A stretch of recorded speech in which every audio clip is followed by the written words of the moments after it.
there's intimacy on the radio, and there's naturalness on the radio that can never be replicated on TV. The marvelous resurgence of radio as a political force in this country. News-related radio programming is evolving. There's a huge hole in our dialogue that can be filled by the synthesis of traditional radio and the freedom that comes from a live podcast. You're about to experience Cowboy State Politics live. Here we go.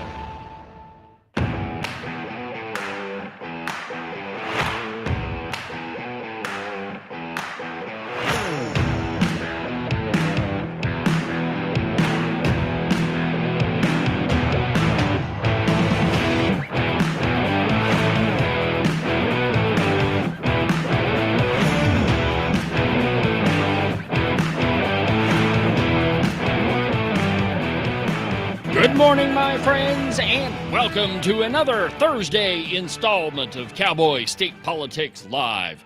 From very high above all the puerile and insipid forms of Wyoming mainstream media, this is Cowboy State Politics.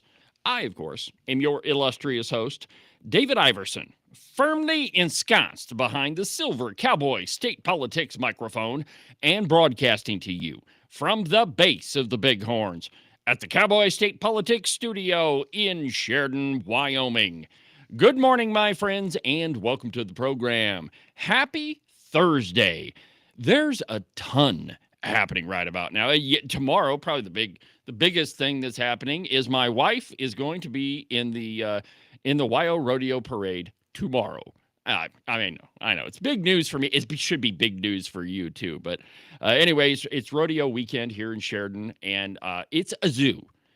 I'm pretty much of the opinion that I should just get the heck out of Dodge and not be around all those people. Buffalo's crazy at fair time, but it's got nothing on this place. Sheridan just completely shuts down, and that's the best day to go up red grade.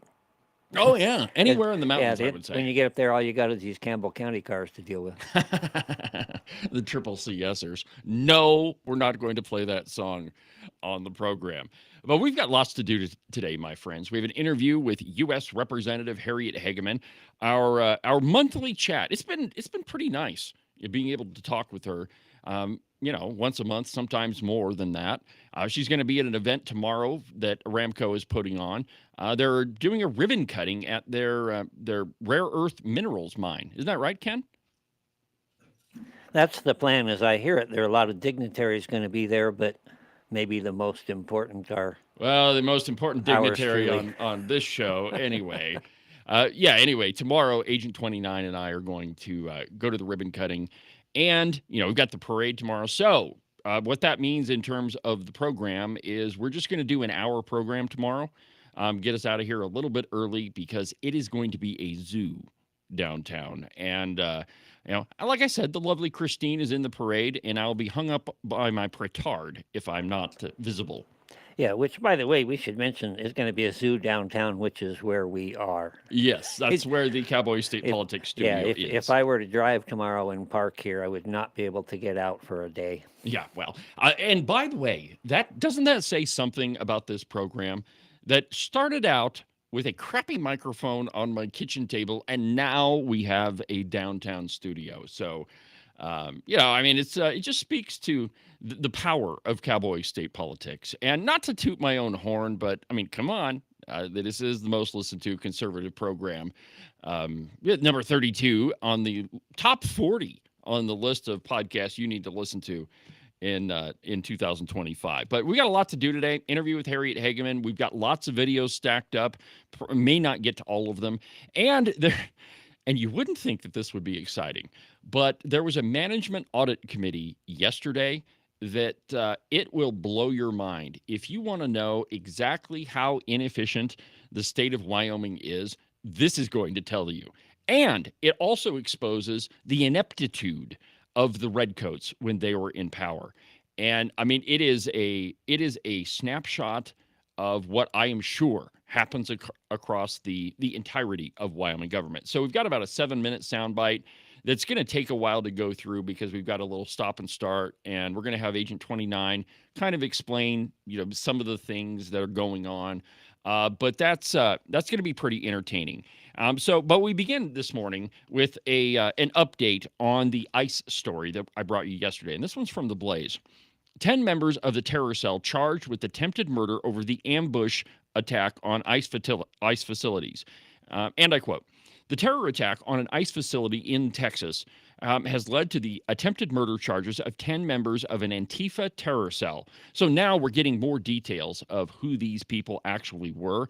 On the 4th of July, a local Texas officer was shot in the neck by anti-ICE activists just outside the North Texas ICE facility in Alvarado, Texas, near Fort Worth. On Tuesday, prosecutors released more information about the alleged terrorists who were arrested for their part in the plot. Police also found a flag reading, and this is always a telltale sign for the left, "Resist fascism, fight oligarchy." Now, who does that? Now, that doesn't sound like any right-wing extremist. Kind of sounds like maybe they might be on the far left. 11 people were actually arrested, and of those, 10 were charged with 3 counts of attempted murder of a federal officer, which, by the way, if convicted, does carry some mandatory penalties, and they're pretty darn stiff. Prosecutors say the coordinated attack on the ICE facility involved 10 to 12 people clothed in black militaristic garb. And I hate it when news articles kind of go into this whole, and maybe they're supposed to be judgmental, but they were dressed in black. They had body armor on, and so yeah, I guess you could say it was militaristic. But I really hate the terms some of these folks use. Anyway, they were dressed in black garb and began at about 10:30. Members of the group fired off fireworks, vandalized vehicles, and they also unloaded an AR-15. 2 unarmed officers walked out to talk to the group, and an officer with the Alvarado Police Department responded. The officer was shot in the neck by someone in the woods, and another person fired between 20 and 30 rounds at ICE officers. Now, if you're not a gun nut like Agent 29 and I are, you may not understand. That's a full magazine coming out of an AR-15. And if you run off 30 rounds out of a magazine, that's a lot. It's you can go through them pretty quick, but generally when I'm out at the range, I rarely run off 10 rounds in a row. Most because I'm not interested in paying for more ammunition, but 30 rounds is a lot. Yeah, generally when you do that, you're just turning cash into noise. Yeah, exactly right. Very, very hard, even with an AR, which is designed to be controlled easily. It's pretty difficult to actually hit anything. You're just spraying. Now, the AR I used to have before it was lost in a tragic boating accident, many of my firearms went down with the ship that day. That was a rough day, yeah. It was a hard day. Agent 29 had to console me. Fortunately, he also went through a similar thing where most of his extensive there was a fire. It was a fire at the cabin. Yeah, well, it's tragic. But when he did have some of these AR-15s, we can tell you for a fact, and again, most people in Wyoming own an AR-15, so you already know this, but in the respect of some people who may be listening to this program who are not as familiar with firearms, the AR-15 that I used to have, it was pretty hard to keep on target after 3 shots. Actually, you fire the first one, and if you're doing it offhand, it's pretty hard to control. At least mine was. Okay, we're going down a little rabbit hole here, but yeah, we are. When the M16s came out, we called it rock and roll. Put it over, and that's for suppressive fire. You're not actually trying to hit anything. You're trying to get the enemy to keep their head down. And I don't remember how many rounds were extended for every enemy soldier killed in Vietnam, but it was astronomical. It was a huge number. And so they redesigned the M16 so that it did a 3-round burst. So you'd squeeze the trigger and fire 3 rounds and stop, and you had to squeeze it again. And that was technically a full auto, but that was much more effective if you actually wanted to hit something. Yeah. So I guess the point in all of this is if they're squeezing off 30 rounds, they're pretty much firing indiscriminately. That was my point. That, they're, okay, the first round, maybe the second round, you can aim pretty well. And even if you've got a gun on a bipod, it's still going to bounce around a lot. And if you're firing off 30 rounds, you're just spraying and praying is what they call it at the range. But anyway, so my point in all this is there absolutely was gunfire. And compare that to, and this is the next story that I want to bring up here. Compare that to what the left says about we gun nuts. That every time there's a demonstration, a protest where anybody on our side is carrying an AR-15, the left goes absolutely apoplectic. That look at them, they're carrying guns. It's violent. It's absolutely violent, and they mean to kill people. Okay, well, first, it is our constitutional right to carry a gun, whether it's a long gun or a pistol or if you really want to carry a shotgun. I mean, I guess you can do that too. But it's absolutely your right. And I don't think that there has been a right-wing protest or a conservative protest or conservative gathering. I can't think of a single one where a gun was even touched off. And so this situation, if they have the same standard on the left, they should be absolutely going apoplectic. But as you might imagine, they're not. From the Federalist, how the propaganda press buried the story of extremists trying to murder ICE agents. Because make no mistake, that's what that was. When a police officer comes walking out to talk to you and you just unload on him, that's kind of an attempt to murder him. Here's what the Federalist says. Under the cover of darkness, 10 people, some carrying firearms, allegedly attacked Prairie Land Detention Facility utilized by ICE in Alvarado, Texas. Now, this is a major news outlet, and it should be, or this major news should be plastered everywhere. And just to give you kind of a local news report of what happened, I've got a little video here, and it's just a local TV station, and I recorded it off the Blaze. But here it is. Check this out. ICE detention facility. This is back on Friday. Shots were fired, and now 3 days later, our CBS Marvin News, Hurst tonight Texas. with more on what authorities are calling an ambush. An added barrier of security outside of the ICE detention center in Prairieville. Officials have been on edge here since the night of July 4th, around 10:35. It was a planned ambush with the intent to kill ICE corrections officers. No, that's DOJ. Make no mistake, this was not a so-called peaceful protest. North Texas's acting U.S. Attorney Nancy Larson says 10 to 12 people came to this facility dressed in black military-style clothes, using fireworks and vandalizing all kinds of property to lure officers into a trap. The graffiti had such words as traitor, ice pig, other profanity. Prosecutors describe it as an ambush. They tell us a suspect was hiding in a wooded area near the prison. They say that he opened fire on an Alvarado police officer, shooting him in the neck. They also tell us a second suspect opened fire, shooting some 20 to 30 rounds. They found an AR-style rifle, they say, here at the scene. Today, my office has charged 10 individuals with 3 counts of attempted murder of a federal officer. Those suspects face additional charges. All right, so that's good enough. But you can imagine, and that local news report, and it's even CBS. So, I mean, if there was any way that they could wiggle out of this to make it look better for those Antifa people, they would have done that. But imagine if this were anybody on our side. Imagine what would happen. It's I think that it would be plastered everywhere, and we would hear about it for 6 months. Secondly, how long have we heard about January 6th? How long? And there was only one person shot during January 6th, and her name was Ashley Babbitt. There were no police officers shot. And yes, it was a riot. We can agree on that. And yes, they did storm the Capitol, but there weren't any shots fired by any of the protesters. And so we've heard about that for years. This thing ought to be everywhere. and it's not. At least it's not on, any sort of left-wing journalism. I mean, and some of the bigger news outlets did cover this, but not to the extent that you would think. If this were anybody on the right, they wouldn't stop. I mean, it would be nonstop on CNN and on PMS NBC.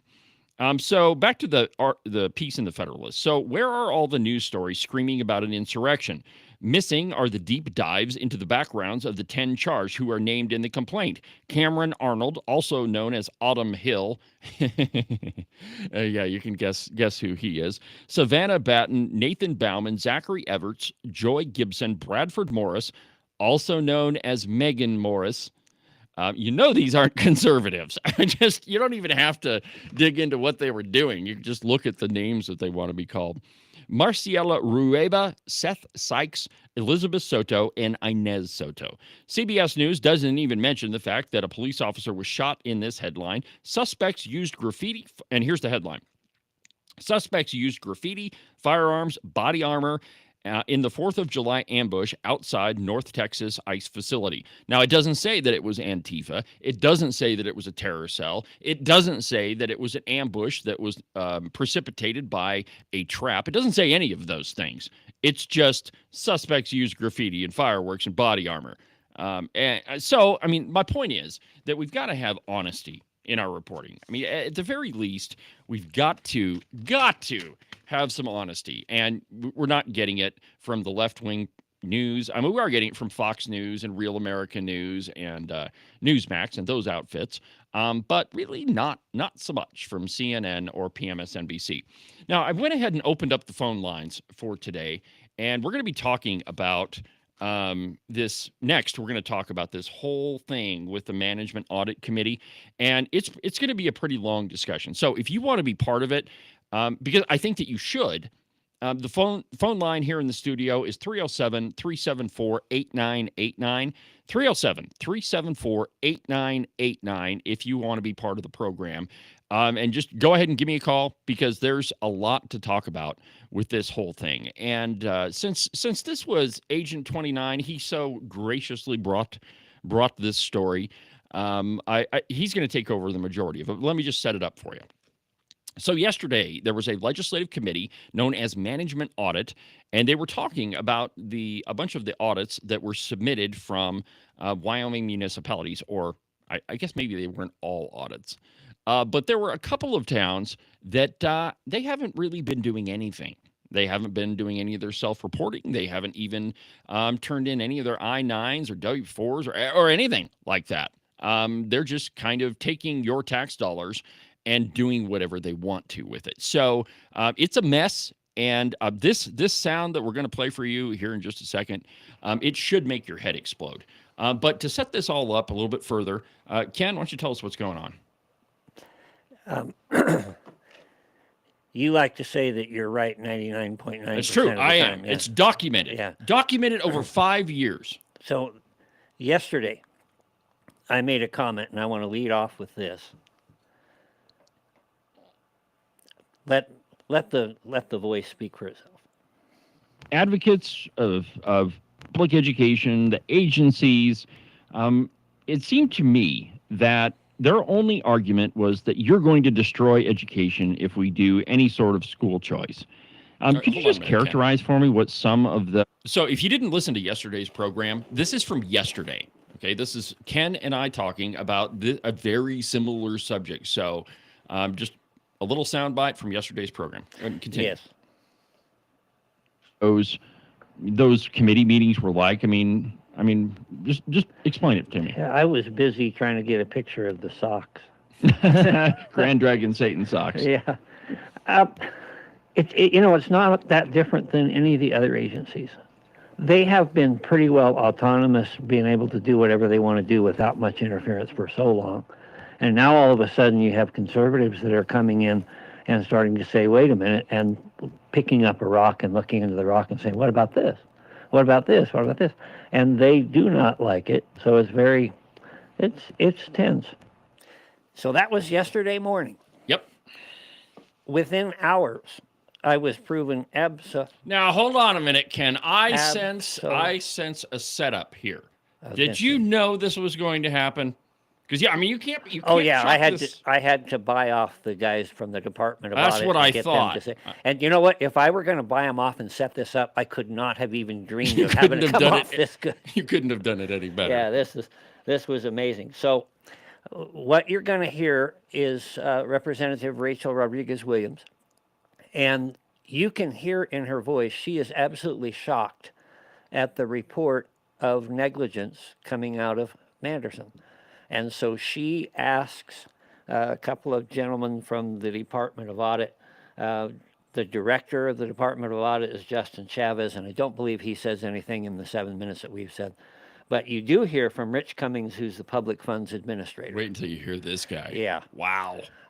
Like I said, if I'd have paid him off and tried to tell him what to say to give us something, I think you probably did. You're just tired of listening to my record on this program. Yeah, I don't have any money because I have to lease a downtown office space.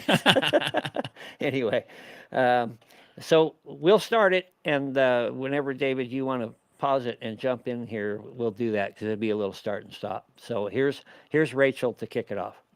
And I too have a similar question regarding the audit for the town of Manderson. Mind-boggling.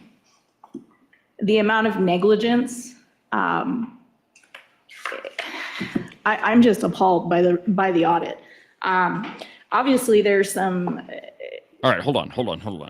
Okay, so most people in Wyoming know that there are a lot of really small towns. Some of them don't even have a town hall. Many of them may have a church, but it would be unwise for anybody to enter the church because it may fall down around them. All of them have a bar. All of them have a bar, though. Most all of them have a bar. But Manderson is this tiny little town that's outside of Whirlwind. And if you, if you're going to Cody and you turn off, and correct me if I'm wrong, but if you turn off on the Nowood Road, and you take off, and it kind of meanders all the way, and it's actually kind of a nice drive, but you'll go through Manderson. My first piece of advice there is don't speed going through Manderson because they don't have any other way to generate any sort of revenue, and there is always at least one cop. But it's this tiny little town. You'll go through it. It takes like 3 minutes to go through the entire thing. How slow are you driving? Well, I don't like getting tickets at all. And I've been scared a lot of times going through Manderson. Anyway, really the only thing that's there is a town hall and a police station and a few houses. You take a right-hand turn and then you turn off to go to, is it Grable? I think it's Grable. Obviously, there's no bookkeeper's office. No, there's, well, we're going to find that out. So go ahead and continue. Some federal, potential federal consequences, specifically when it comes to like the IRS and failing to not produce W-4s, I-9s on file for any member of the town, any employee, 941 forms not on file. This goes on and on and on. Okay, hold it right there. No bank account. This is going to take all program long if I keep doing this. But let's just talk about this for a second. Every town and municipality has reporting requirements. All of them do. And even if you're a special district like the dump, or and if you get any sort of tax dollars whatsoever, you have reporting requirements. If you have employees, and everybody who has ever worked for anybody knows that you have to fill out your the W-2. You have to have I-9s on file. And so any of these city officials or city employees, which they do, again, if you've gotten a speeding ticket in Manderson, you know that there's obviously a police officer employed there. So what you just heard Representative Rachel say is they're not reporting any of this. There is no paperwork on file. Yeah, when I listen to that, I wonder what about all these employees that had to do their taxes? Did they get any kind of documentation that they could? It's staggering. Okay, now one last thing, and then we'll continue, and I'll try not to interrupt it too much. But like I said, all municipalities have to file all this paperwork. It is not a secret, and if you're a small town like Manderson, it's really no different than a small business. If you don't really have that big an inventory, if you're not really selling that much, your reporting really doesn't take you that long. I mean, it's not that arduous. Now, if you're a town like Casper or Cheyenne, okay, that's a much larger operation, and the reporting is, exponentially more. But it's the same type. So really, all of the reporting that Manderson needed to do probably would take them less than a day to put together.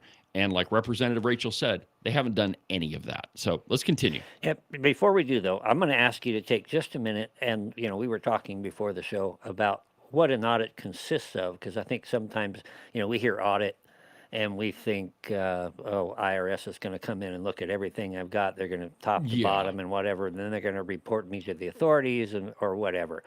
That's not really what these types of audits do.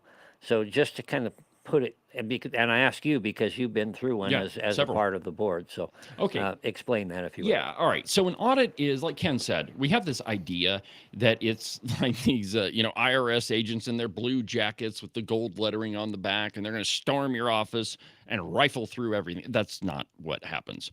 So if you get taxpayer money, and there's a certain threshold, and it's either 50,000 or 100,000, but anyway, the number doesn't matter. If you get tax dollars, and you're a municipal or you're some sort of government outfit, you have to audit yourself. So what you'll do is you'll hire an accounting firm, and in Wyoming, it's most likely PMCH. There's very few accounting firms that will actually do a government audit, and PMCH happens to be one. So what they do is they take a cross-section of your books, and they look for irregularities. And so they'll look through it all, and the most common one is what's called a journal entry. And what that is when you've spent money on something, but you don't necessarily have a receipt. This is the classic example, right? Somebody didn't turn in a receipt, and the only thing you can do is go into the journal in your books and say, okay, we bought 10 quarts of oil, no receipt. And you just type it or write it in. Well, when the audit comes out, they're going to look at that and flag it as a possible location of fraud because there's no documentation backing it up. And so when you get the results of an audit, the only thing it is really is a report of lapses in policy and procedure.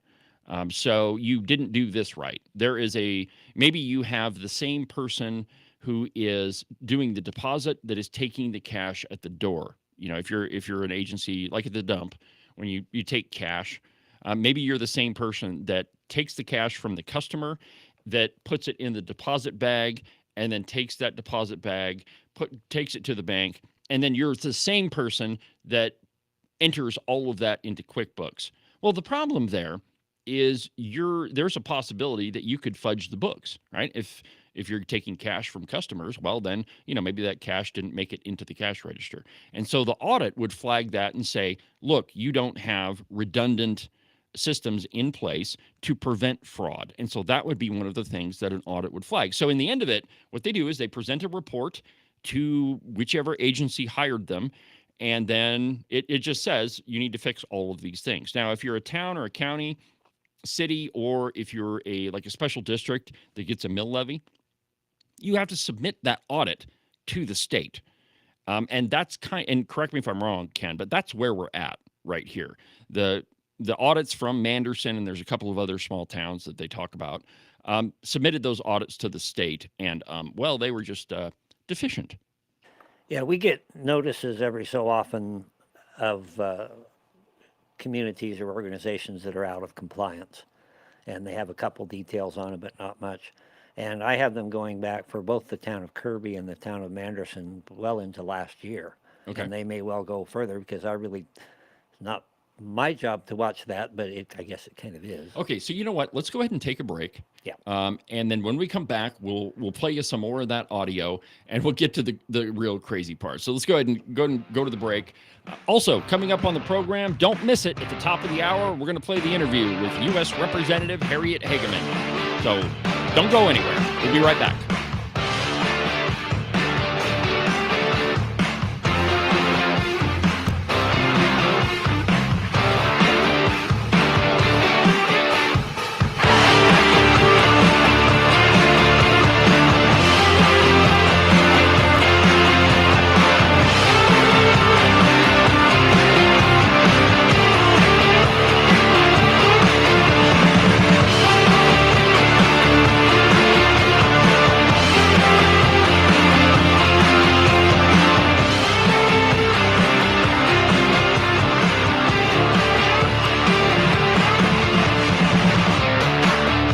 Ever since gold backing was removed from the dollar, the value has dropped significantly over the past few decades.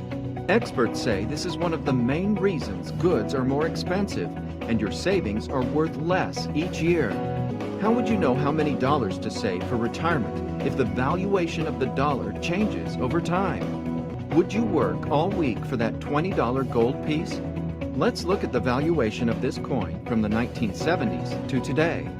When President Nixon took us off the gold standard in 1971, this coin traded for about $275. Today, it trades for about $14,000. Buying and holding rare coins using only a fraction of your portfolio is our suggested way to save for the future.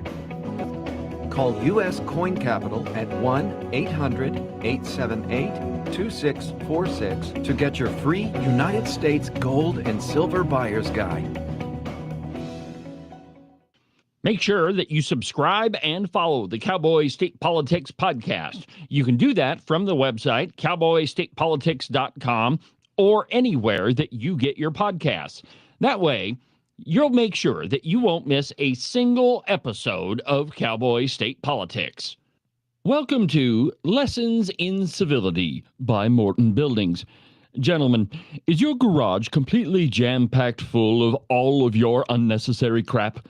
And your lovely wife has been on your tail, nagging you nonstop to clean it out? It's not because she just wants to incessantly irritate you. Chivalry dictates that you should clear out a space so she can park her car inside and you don't end up sleeping on the couch anymore. To do that, contact Nick and Jesse at Morton Buildings. Their phone number is 307-674-2532. Not only are they the experts in metal building construction, they're also skilled at keeping you out of the doghouse. One more time. Their phone number is 307-674-2532, or you can check them out at their website, mortonbuildings.com. This has been Lessons in Civility from Morton Buildings.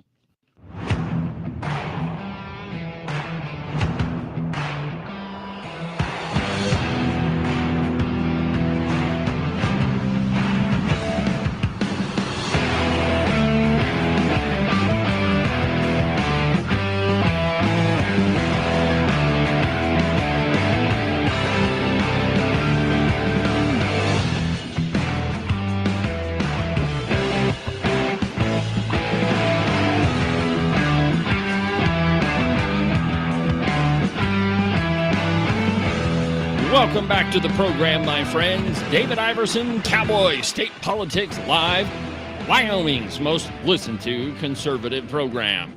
Welcome back to the program, my friends. I'm your host, David Iverson, doing what I was born to do each and every day with talent given to me by the great Almighty himself. It is a wonderful thing to be able to love, to do what it is that you love, and I get to do it every single day. Thank you for listening to the program. We really appreciate it. If you want to be part of today's show, which we're about to hit play on some things that should just absolutely infuriate you, and if you want to weigh in on it, the phone number is 307-374-8989, 307-374-8989. So before the break, we just kind of set up this whole audit situation with the town of Manderson. And we're going to replay for you what Representative Rachel said, and then just kind of let it play. And you just, trust me, you can't wait to hear this guy from the Department of Audit. You might want to grab a roll of duct tape. Yeah, well, keep your brains in your head.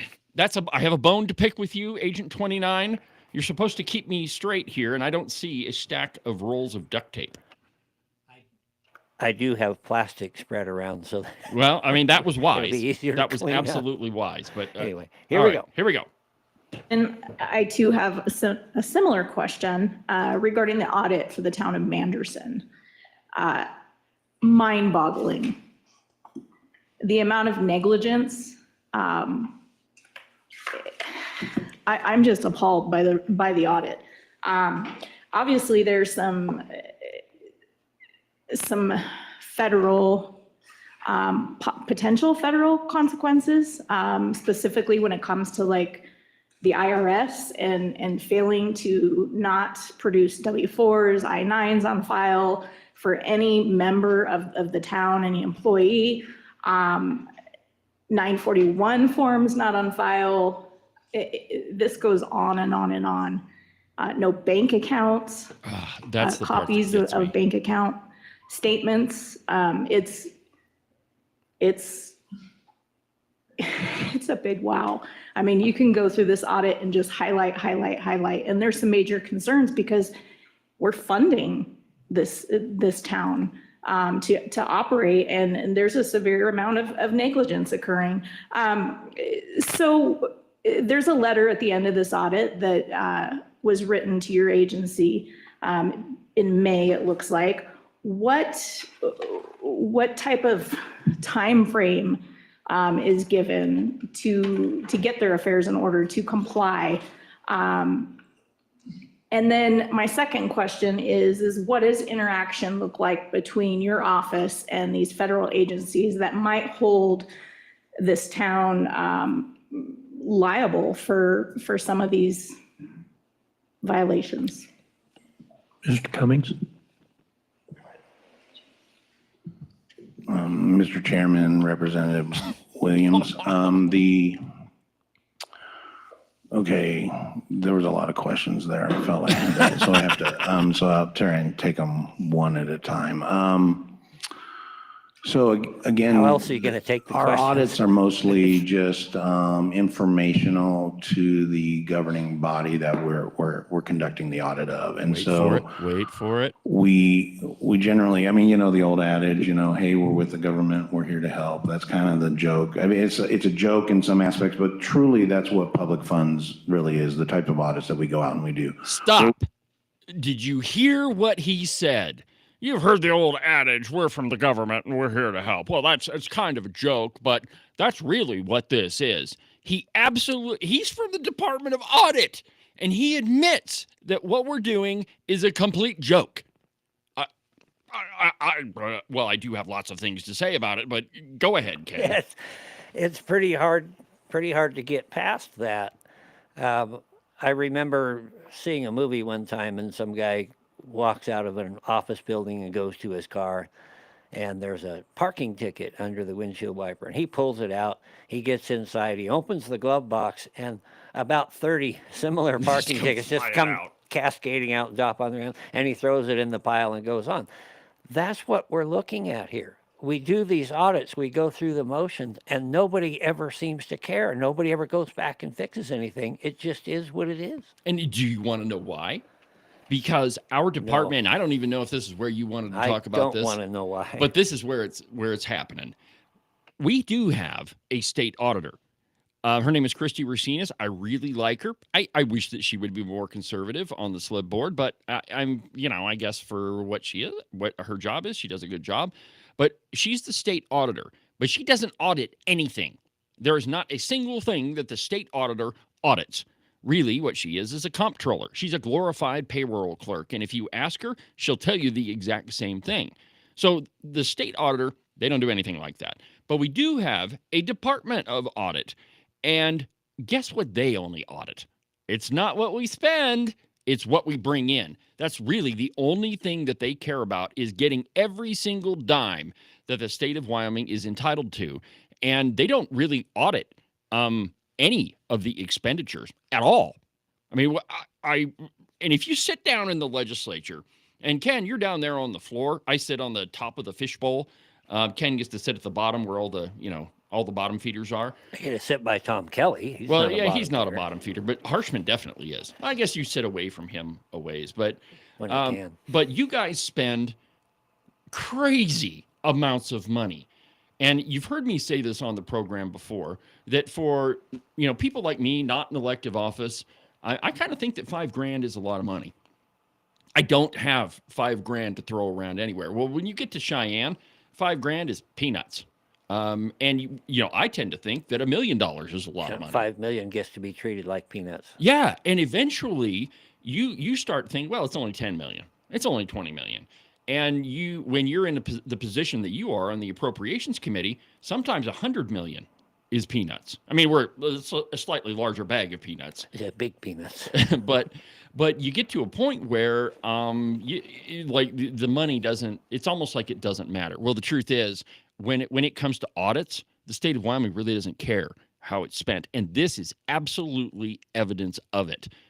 The guy at the Department of Audit calls it a joke. Now, I was once sitting in a meeting with some guys from the Department of Audit, and we were told that really, and at the time, this was a couple of years ago, but at the time, guy told him that they've got about 100 different accountants that audit revenues, money coming in, but they only have about 5 or 6 that are auditing stuff going out.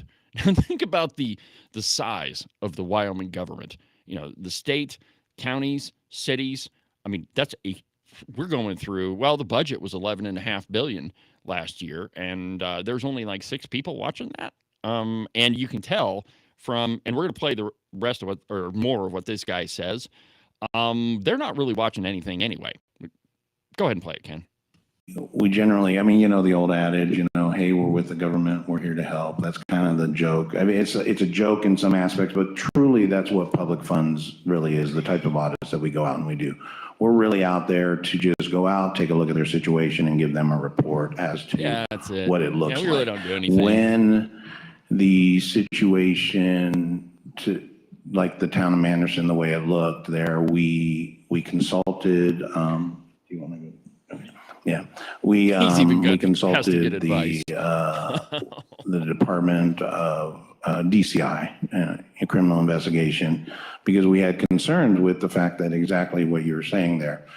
Basically, all of their records were missing, and we really couldn't. Without records, it's really difficult to tell what's going on with that and everything. And so there was a lot of concerns related to that. And so that's kind of where our step went before issuing the audit at all, is because we wanted to see where they were going to go with it. And they were in the middle of their investigation, and then they added this to their investigation. And at some point along the way, it was, we kept in touch with the DCI agent to see when we could release this audit. And that's kind of where we moved. Okay, so where we're at is the town of Manderson, they don't do anything, right? They don't submit anything. They don't submit payroll records. There's no bank statements. There's nothing. These people are not doing anything.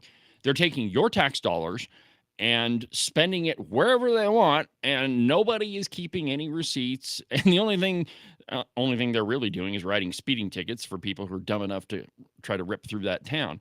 But there's no accounting of any of it. And what he says is, well, we kind of noticed that there was a problem, so we contacted DCI. And they started an investigation, and here's the crazy part about this. This is the first time anybody's hearing about it. It was yesterday in that meeting. Now, think about this. An entire town that is not doing any auditing, that is not doing any reporting, that is screwing their employees because they're obviously not taking care of their own stuff. There's a DCI investigation into this whole thing, and this is the first we've heard about it? I wonder why. It sounds pretty bad, doesn't it? It sounds really bad. But in a minute here, Chairman Knapp, Chris Knapp, is going to chime in. And if you listen closely to what he says this is not an isolated incident, and this is not necessarily a big one. So let's keep her going. All right.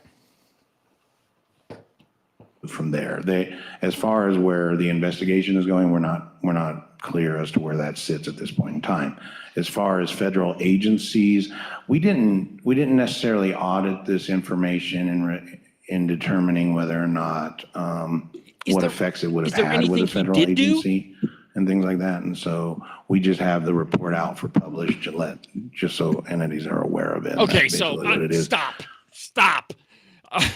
So all of the things that I just mentioned, he's got an investigation going on with the DCI. They know these people aren't doing anything, and they're screwing their employees, and they're not doing their job. And he just said, well, the only thing we did is we just put that report out, so if people wanted to find it, they could. And later on in the audio, you're going to hear Representative Rachel say, well, why isn't this public? And he says, well, it's kind of on our website. You have to go to and he describes how you find it.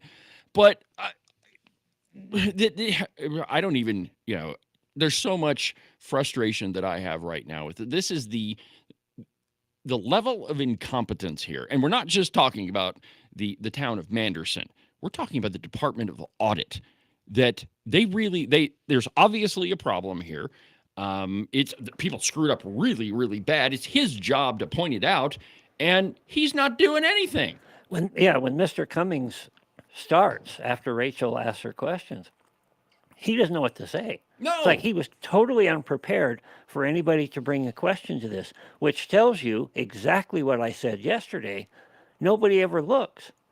Nope. And that is, it's their fault because they're not really doing their job, but nobody held them to account either. And finally, somebody's, as I expressed yesterday, somebody's picking up the rocks and looking underneath and saying, what about this? What about this? Exactly. I can only imagine where this is going to end up after a couple of years of conservatives actually taking a good hard look at what we're doing. And let's talk about that for a minute. So the Management Audit Committee, before the program, I was asking Ken, I'm like, have they really ever done anything? Because I don't remember anything significant ever coming out of the Management Audit Committee. I don't think they do anything. Well, they were. I was reading some stuff at the time. Randall Luthi was the chairman in 2005, and it had to do with my favorite agency, the Wyoming Business Council. Oh yeah, you've made some headlines. Yeah, and I made another one yesterday, but anyway. So that was a fairly 79-page report talking about all the flaws, and then they went ahead from there. So I'm going and researching what new rules they brought up and how much has it worked. Because as you read through the complaints, they're still valid today, 20 years later. So have we fixed anything, or are we still just throwing money at the wall? And that for so long has been the way to do it. Well, in recent years, management audit has been a trash committee. A joke, yeah. Yeah. Yeah, and it hasn't really been used for anything. So now we come out and we actually start looking at things and using the power, like the subpoena power, that are granted to them. And man, you should have heard the pushback yesterday. Senator Rothfuss was entirely upset that we would even dare to question. Yes, and that is the point. Now, I don't want to lose sight of mentioning who has been in power since 2005, or since like any of us can remember. It's not been conservatives. It's been the redcoats, people like Albert Sommers and Steve Harshman and Clark Stith and Bob Nicholas and all of those people. And you just heard Ken, and I can tell you for a fact, I don't think the Management Audit Committee has done anything before this. And maybe there's been another interim committee meeting of management audit, but before this year, I haven't heard of anything coming out of there.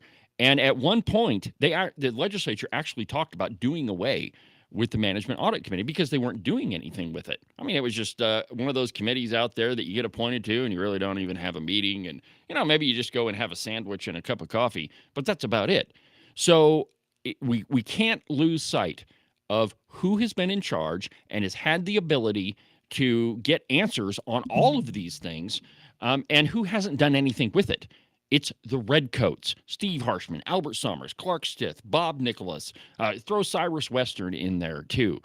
All of the redcoats are the folks that allowed this situation to happen. And it wasn't until conservatives got into power and they started asking questions. Hey, what about this? Why are you spending money over here? Where's this money going? By the way, do you have an audit?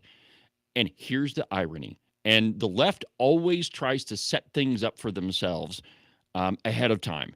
Do you remember the Doge hats that the Appropriations Committee was wearing? Ken was wearing one yesterday on the program. You remember the uproar about that? Tom Lubnow and his column calling them clowns, and all of the outrage from the cow pie saying, well, we don't need to Doge Wyoming's books. There was a couple of pieces making fun of Appropriations Chair John Baer for suggesting that we need to Doge Wyoming's books. And they tried to make fun of it. Do you know why? Because they knew that this was coming.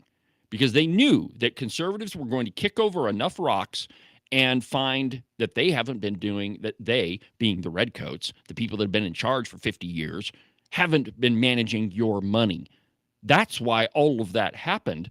And I mean, this is a perfect example of the inadequacy, the inefficiency, the absolute incompetence of the Wyoming left. I mean, this is exactly what you get. Let's go ahead and listen to some more of it. There was no, there was no discussion in terms of like discussing anything with any federal agencies at this point, just because we weren't sure as to what the results of the investigation were going to do. So, Follow up? Follow up, Mr. Chairman? Yes. Mr. Chairman, thank you. Thank you for that information. Alarming. Information. Really. So I'm new to this committee, but historically, and I don't know how long you've been employed by Department of Audit, either one of you, but historically, have you ever seen a situation similar to this that's occurred within the state? And has there ever been a situation where the legislature has withheld funds from a municipality or a county based on the severity of an audit? And if so, what's the default? And I'm going to jump in here because that's one of the good ones. I would say, and maybe adding on to the question, is your department is a department of audit. That's your job. So you recognize the deficiencies, you notify them of deficiencies. There's really no mechanism for you to follow up as far as accountability goes. I think we've tried in the past to tie it to revenue. And we've offered bills in the past that have tied it to revenue. And some of our legislators have decided that that wasn't the way to go, that it was more training and more, to take a softer approach. So what's your comment on that? Because again, you're kind of a department that recognizes the alarm, but then those that would be able to do something about it, like either in another department or with the legislature, what would you say? Mr. Chairman, Representative. You raise a good point. The Department of Audit doesn't have statutorily a lot of enforcement authority. We have authority to look at financial information and issue a report. We don't have a lot of authority to make anything happen if they still don't comply. Statute affords us the authority to. So let me just break down what you just heard. So the question is, well, there's two things here. First, Chairman Knapp says, there have been bills in the past to tie compliance to revenue. That is, if you don't submit your reports, you don't get paid. And think about it in terms of your daily life. So just about everybody I know has a job that they go to. They work for somebody else. If you don't submit your time card, generally, do you get a paycheck? No, because there's no way for your employer to know how much you actually worked. So filling out a time card is the necessary requirement to get a paycheck. But that's not how it works with the Wyoming government. No. You don't have, the counties, cities, and towns evidently don't have to submit their time card or their audit reports or any of the required documentation for them to get paid. And so what Chairman Knapp is telling you is there have been attempts in the legislature to say, hey, man, if you don't comply with your requirements, you're not getting your disbursement. And those have been shot down by the people in charge. Now, let me ask you this, and Ken, if you want to chime in on this one, conservatives are in charge now. And do you suppose, and just, I don't know, maybe this is too far out there, but do you suppose if someone suggested, maybe we shouldn't pay them if they're not going to do their work, do you think that one would pass now? If we don't even know where the money went. Yes. That's the problem. How do you know where it's going? Mm-hmm. Yeah, and then the other part of what Chairman Knapp was saying is the Department of Audit can't do anything about it either. So it is a system that is intentionally set up to waste your tax dollars, and there is no accountability to it whatsoever. Now, about the only thing we can do is prosecute those people in Manderson, and there are other towns, by the way. It's not just Manderson. That just happens to be the case study. But, I mean, they absolutely should be prosecuted. And, frankly, folks at the Department of Audit need to be held accountable for what they didn't do either. Because this is one of those things, right? If you see something is wrong, if you are walking down the street and you see somebody break into a car, it's obvious, right? They take a hammer out and smash the window and they reach inside and grab a purse. Well, any thinking normal human being, well, maybe some millennials wouldn't do this, but any normal person would pick up the phone and say, hey, Mr. Policeman, I just saw this guy break into this car. Here's the license plate, and here's what the dude looks like. It is their civic duty to report those things. Similarly, if you work in government and you see something wrong, you see a crime being committed, it is your responsibility to say, hey, there's something wrong here. And yet, all of these people at the Department of Audit, well, they just go about what they do, which evidently is nothing. And they just don't do anything. There is no accountability, and the liberal, red-coated Republicans intentionally set it up that way. They did turn it over to DCI. We heard them say that. Yeah, they did do that. But have we ever run into, and I'm not going to go down this rabbit trail now, but have we ever run into any other reports that were given to DCI? And it's kind of like sending them to the AG. They just get shelved in a drawer somewhere. Yeah. Yeah, it's like a conservative bill in Albert Summers' desk. Yes. There's lots of things that ended up on the AG's desk that nothing ever happened. And see, this is the problem in government, specifically Wyoming government, is there are people in positions of power that don't really give a crap about the law. And they expect you to follow it, but when it comes down to it, they don't have to worry about it. Harriet Hageman is next.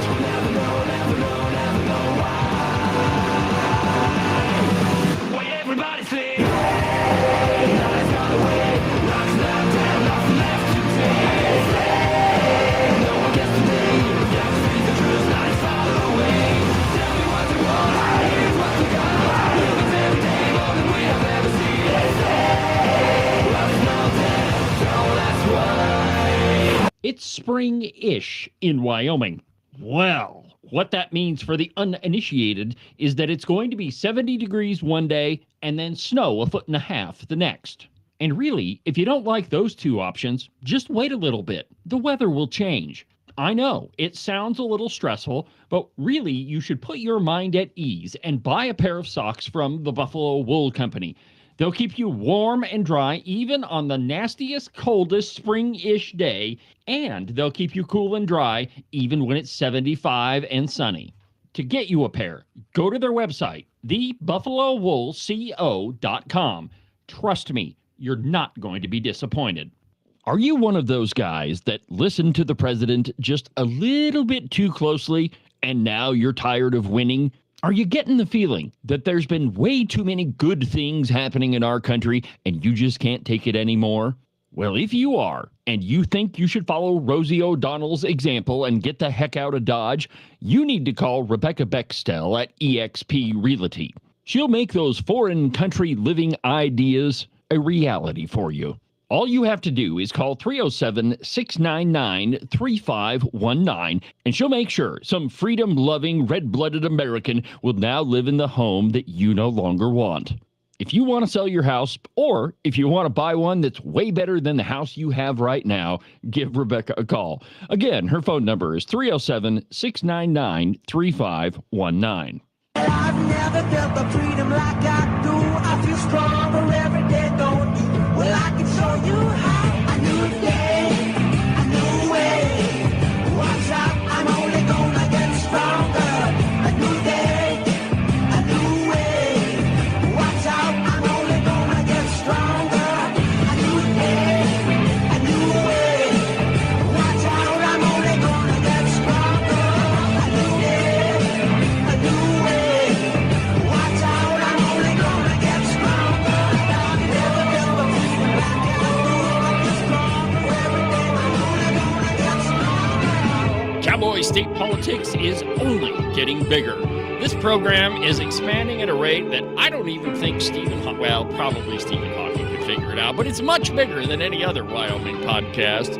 Welcome back to the program, my friends. Cowboy State Politics Live. I'm David Iverson, your illustrious host, Wyoming's conservative voice.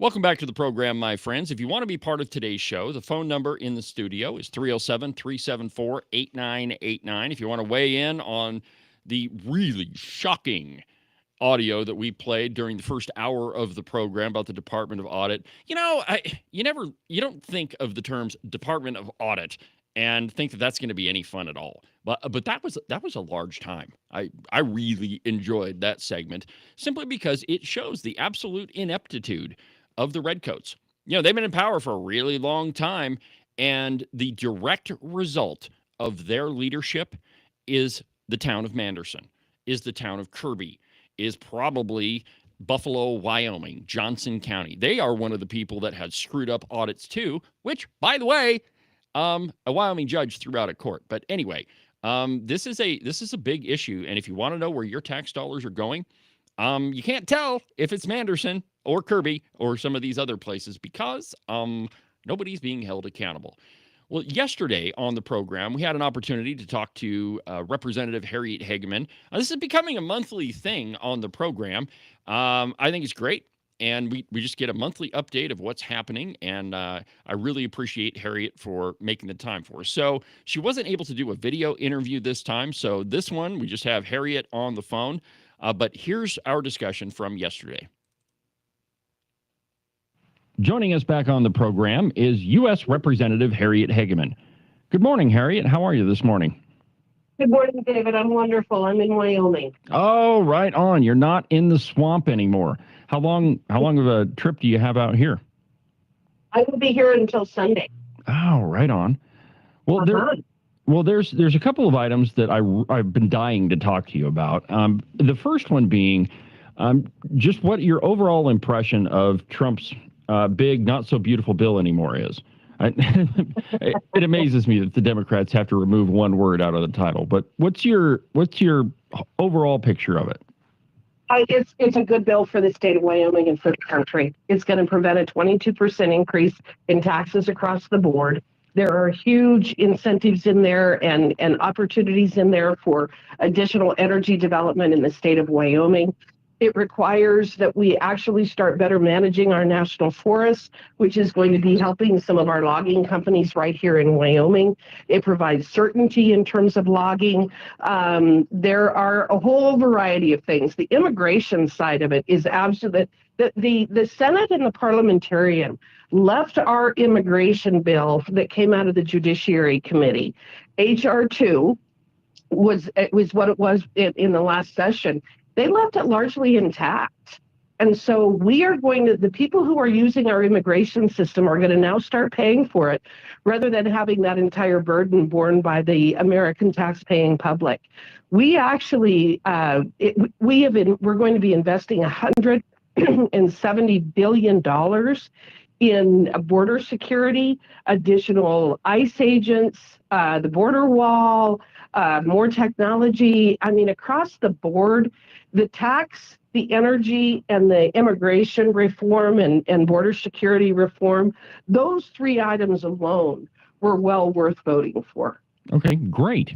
Well, I know that there has been online a ton of, I think most of it is misinformation, but there again, I don't really know exactly how, what the Senate parliamentarians' position is, but I was hoping that you could just give my listeners just a quick rundown. I mean, where did she come from? I mean, I know what a parliamentarian's position is, but I think it struck a lot of people as a little bit odd that we're letting, an unelected person, make changes to a piece of legislation. So could you just explain that for us? Kind of. Okay, fair enough. That's better than what I know about it. Well, I'm mystified, too, as to how she has the kind of power that she has. She was appointed by Harry Reid many, many, many years ago. And everybody and their dog knows what a corrupt crap Harry Reid was. Well, now, yeah. But at the same time, she is the gatekeeper in terms of whether we are complying with the 1974 Budget Control Act in relation to how reconciliation is done.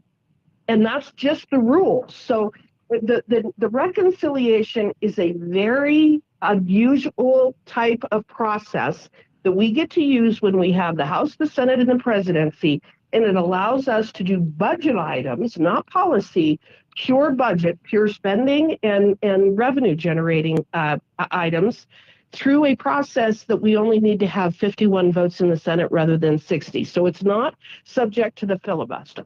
And so there are 6 primary rules that we must comply with. One includes that, again, can't be policy. It has to be more budget oriented than policy oriented. Right.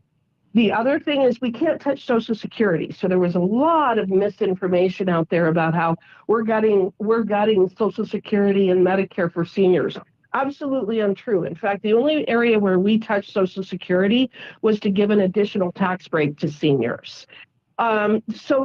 She has to do what's called the bird rule. That's it. That's why we call it the bird bath. It has to go through the bird bath with her looking at the intent behind a particular provision and saying this is more policy oriented versus it being budget oriented. And so that's why she gets to do what she gets to do. Now, keep in mind, when the Dems a couple of years ago did the so-called Inflation Reduction Act, right, she did the same thing to them. One of them was they were trying to have a federal minimum wage of $15 an hour. She rejected that. And she said that is more policy oriented rather than budget oriented. So I don't think she's been as heavy handed with the Democrats as she has with us. I'll be very honest about that. But at the same time, she's ultimately the person who makes the decision of whether the Senate has complied with the bird bath. I mean, it's kind of strange in and of itself, because, in parliamentary procedure, your parliamentarian, really, they only do anything if they're asked. And the parliamentarian, if they're not asked a question during whatever meeting it is, they just sit there and they're silent. I mean, the parliamentarian doesn't make any action. So I was just a little confused as to how this person was able to affirmatively make changes to a bill when, her name's the parliamentarian. So, typically she should just answer questions. But I think that clears it up for us a little bit. Now, one of the things. David, keep in mind, the Democrats were asking the question. Okay. That answers it. Yeah. See, they're part of it too. So everything that we did in this 800-page bill, they ran by her and said this does not comply with the bird rule. So that's why we have this situation. Well, we yet another thing we can thank the Democrats for. Well, one of the items that, and this isn't necessarily related to the big, beautiful bill, but one of the things you've been working on a lot lately is the roadless rule. And I know that you explained that to my listeners a couple of episodes ago. But why don't you just tell me where we're at with the roadless rule and what you're doing with it and how that's going? Well, there are some very exciting developments. As you know, I filed a lawsuit against the roadless rule in 2001, right after it came out. Yep. I was hired by the state of Wyoming. I was the special assistant attorney general, and I filed a lawsuit. And oddly enough, I got a nationwide injunction against that rule. No, that's funny. It's the only nationwide injunction that I ever received as a practicing attorney. And then Dave Friedenthal didn't defend that on appeal. And the Bush administration came in and they said, look, we're going to change the roadless rule. Don't worry about it. Withdraw your lawsuit. Vacate the decision. We're going to change the roadless rule. We're going to fix this. And then they never did. So, that's one of my criticisms of the second Bush administration, is that they really messed that up. But what has happened is that the Trump administration, they have announced, the Secretary of Agriculture has announced that they are going to repeal the roadless rule. This is a huge development. If you care at all about managing and protecting our national forests, this is a huge development. This is a huge step in the right direction. I'm incredibly excited by this. I didn't necessarily see it coming, although I've been demanding it for quite some time. But they are going to be repealing. Brooke Rollins has announced, so they're going to go through the process of repealing the roadless rule, and that's to the benefit of everybody. What it did is it denied access, management, and use to 58.5 million acres of National Forest Service lands, including 3.2 million acres right here in Wyoming. Why that's significant is that these catastrophic forest fires and the pine beetle outbreak, those are largely the result of the roadless rule and not being able to get in there and properly manage this resource to prevent those kinds of catastrophic events. Well, I know if you drive anywhere around, and it's not just Teton County, but that's the one that pops into my head as you're going into, I guess, Du Bois. I mean, there's just the entire hillsides that are nothing but beetle kill. And then, when there are other places where there's been a forest fire, I mean, there's lots of those last year. I mean, with the roadless rule, you can't even get in there and log it. And I mean, it's just a bunch of matchsticks standing up. Not even, you can't get in there to log it, but you can't get in there to protect it.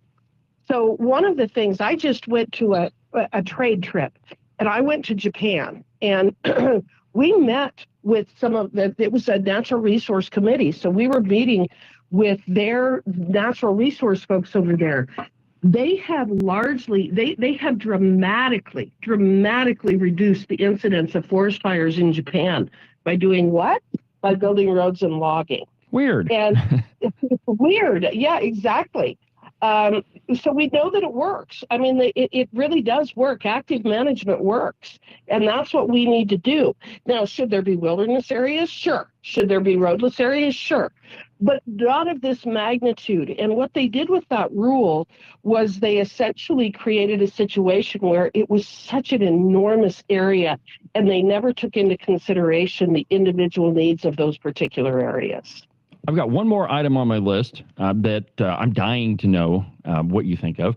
But one of the items that was removed from the big, beautiful bill was all of the NFA items. So the suppressors and no, those went back in. Oh, did they? Yeah, I believe that they went back in. The taxes on suppressors, that went back into the bill. Okay, well, that's excellent news. I was under the impression that got stripped out. It did, but I think it went back in. So one of the things that happens when you work with the parliamentarian is she may say, the way that you have worded this has made it more policy rather than budget. If you go back and you reword it this way, it will pass muster. So there are things that this was a very fluid process that took place in the Senate. We did our bill, but the whole reconciliation actually takes place in the Senate. We did our bill, and that's what they worked off of. That was the framework. But then she goes in and says, no, you have to word it this way or that way, or you have to put it in this particular section rather than that one. And then things would pass muster. So my understanding, the taxes have been removed on suppressors. Well, that's excellent news. And I guess that means I should ease off of my criticism of the Senate parliamentarian. Well, she is doing her job, and we can all criticize her as much as we want to. I do think that she was harder on us. One of my frustrations was that the Democrats shoved a lot of really bad policy into the so-called Inflation Reduction Act, and that was done via reconciliation. And my view is if she approved it to go into a bill via reconciliation, we should be able to remove it or repeal it via reconciliation. And she didn't allow us to do that. And that was my frustration. I didn't think that she was even handed. Well, it doesn't sound like she was. I mean, it really, when you look at it, kind of sounds like it was a bit of a mixed bag. But I agree with you that I think overall that that Trump's bill is going to be a boon for Wyoming. Well, Harriet, it is. Unfortunately, we've kind of come to the end. I'll just go ahead and give you the last word, and then I got to run. Well, it is a good bill. It's a good bill for Wyoming, and it's a good bill for the country. Could it have been better? Yes. Would I have preferred the House version? Yes. At the same time, we can do additional reconciliations. This isn't the end. We can do another reconciliation. I don't know if there's the appetite to do it, because I'll tell you what, this is an astonishing amount of work. Republicans we don't vote in lockstep. We don't act in lockstep like Democrats tend to do. And as a result, you've got an awful lot of personalities, and you've got an awful lot of interests that you have to try to appease through this process.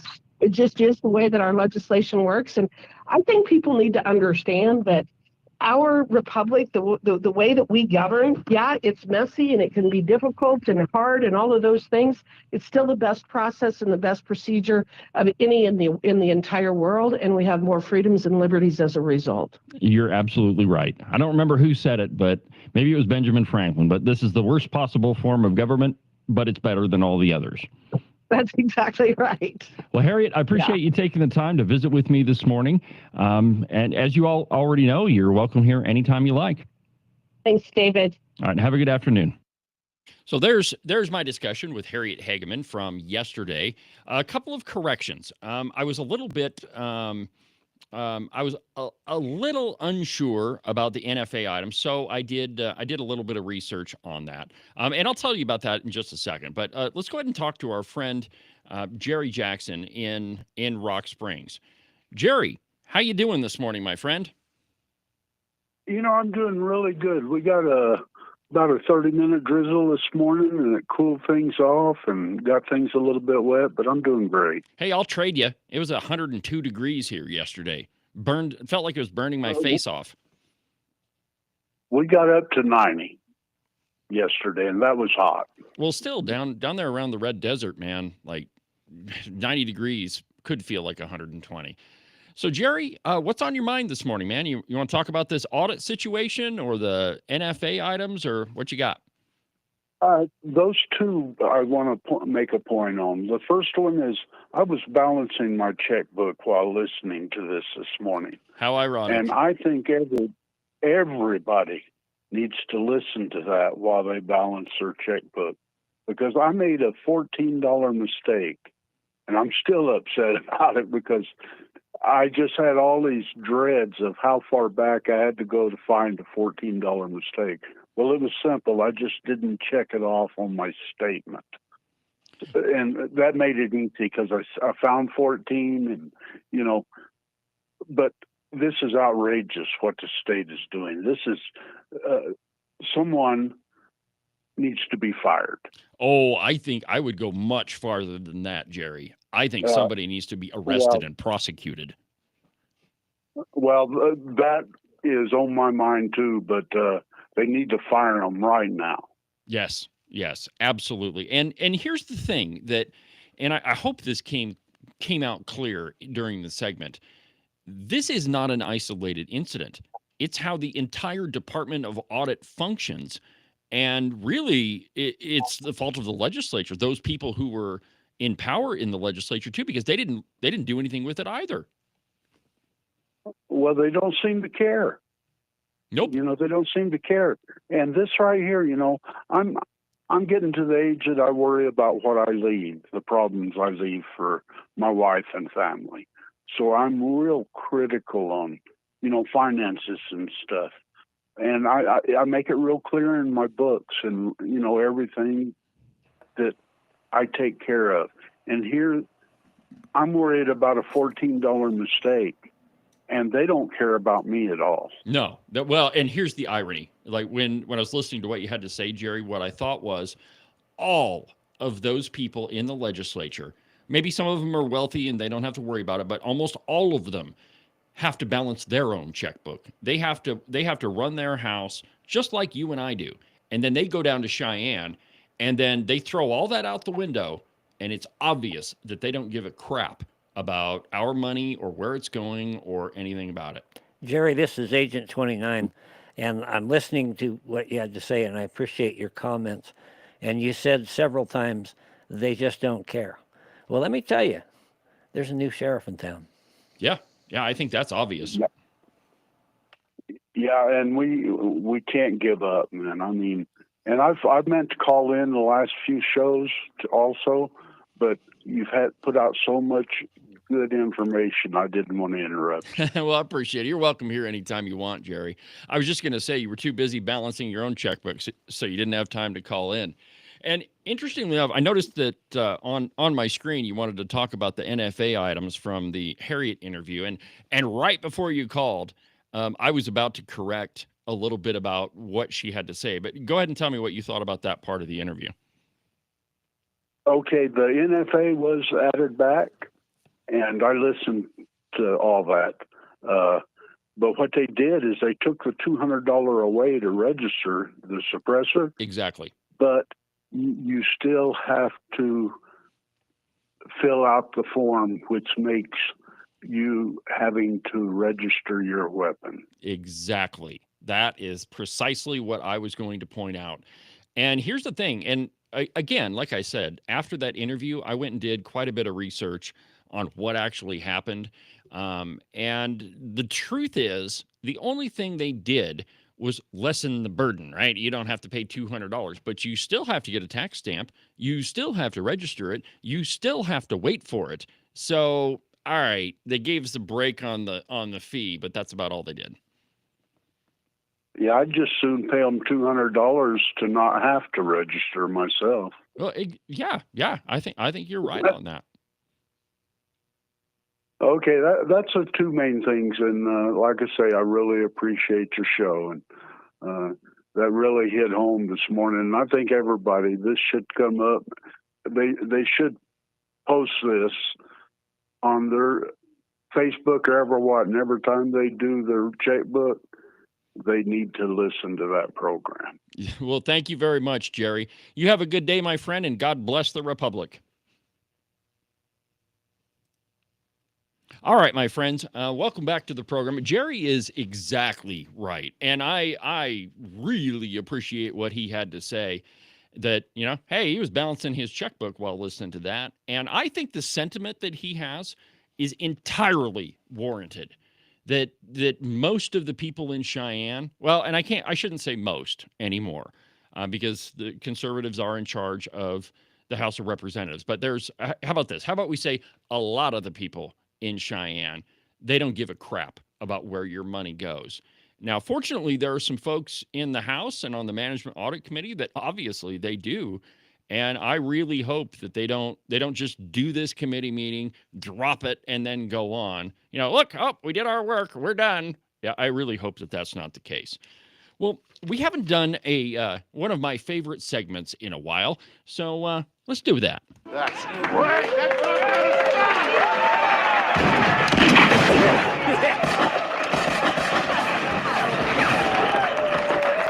Things that go boom. Well, as Jerry mentioned during his call, there really is a little bit of there was a little bit of confusion yesterday during the interview, and I'm glad I went back and looked at what actually happened. So to just clear that whole thing up, really the only thing the big beautiful bill did as it relates to suppressors is they took away the $200 tax, which is interesting because and most people don't know this, but a lot of the NFA regulations are taxes. The Supreme Court has ruled that they were constitutional because they were a tax. Well, now the tax is zero. So if the tax is zero, is it really a tax?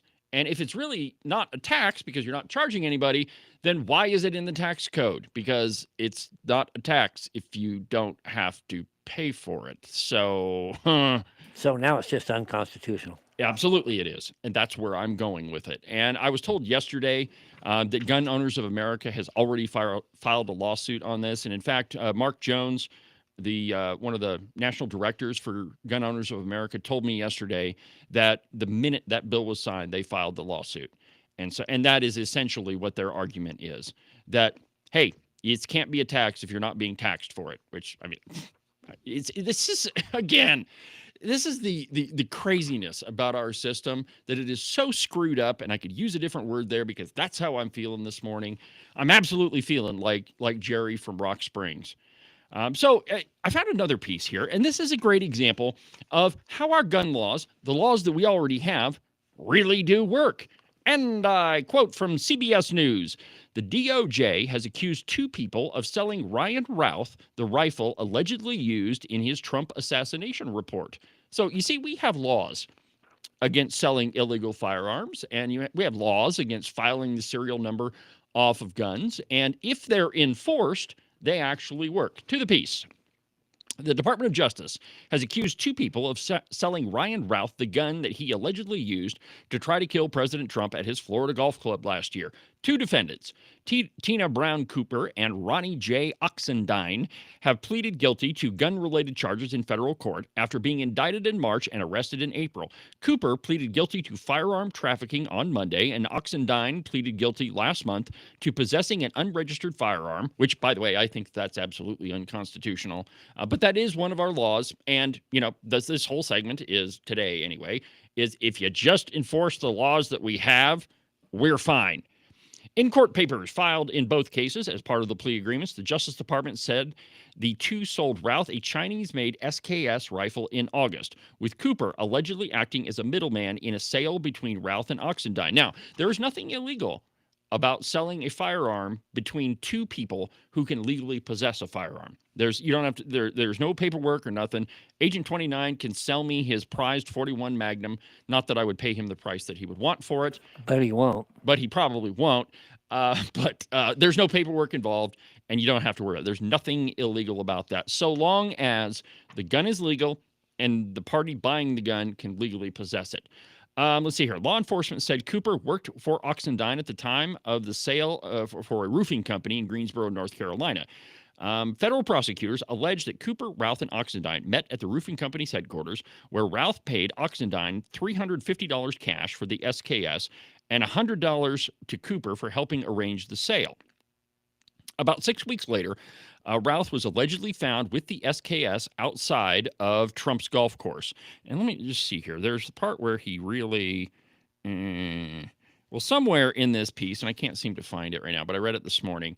Part of the problem is there was an attempt to file off the serial number off of the gun, and so it couldn't be tracked, which, this Routh character is not a rocket scientist. He is not going to have an application for Mensa or an invitation from Mensa anytime soon. So anyway, the point here is we just enforce the laws that we have, like we did in this case. We're fine, and we don't need any others. And again, I don't understand why Republicans intentionally make the lives of their constituents harder. They get elected, and this is one about part of the podcast that I released yesterday is all these people tell us all sorts of stuff during an election, and then they knowingly go and do the exact opposite. Or like we said in the last segment, Ken, that they have to balance their checkbook too at home, and then you go to Cheyenne, and it's like the state's checkbook doesn't exist, and you can just treat it with absolute disregard. It's the biggest insult that you could possibly give to our constituents. And here's why, my friends. Everybody has to pay taxes. Everybody. I do. Ken does. The gal that waits on me at the Cowboy Cafe, she has to pay taxes. And the truth is, she is probably one of the people who can least afford it to pay taxes. The mayor of Manderson has to pay taxes. The mayor of Manderson, the police officer in Manderson. Of course, it would be hard to pay taxes if you don't have any documentation with it. But we all have to. And for some of us, it is a burden to pay for taxes. And we do it anyway, because if we don't, we're going to be the ones arrested. Well, nobody is there to arrest those jackwagons. Notice I censored myself there. Nobody is there to arrest the jackwagons in Cheyenne that intentionally disregard your money. It's absolutely wrong. We'll continue with a story about, it couldn't have happened to two nicer people. We'll do that one when we come back.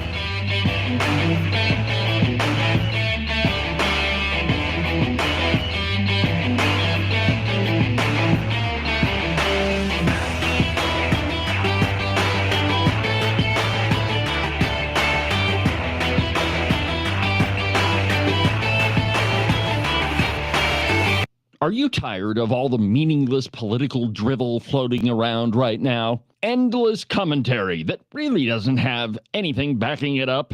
Do you long for the days of true investigative journalism coming from an authoritative source who really doesn't care how popular and apparently good-looking a politician is?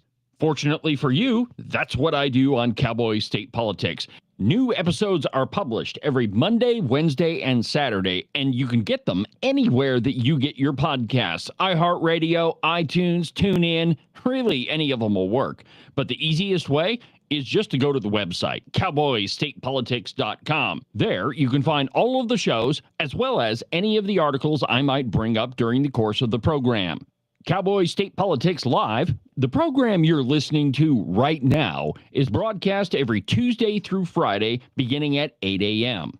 Pay attention to all of that other block-headed nonsense if you want. Just make sure that you don't miss an episode of Cowboy State Politics. And now, back to our program.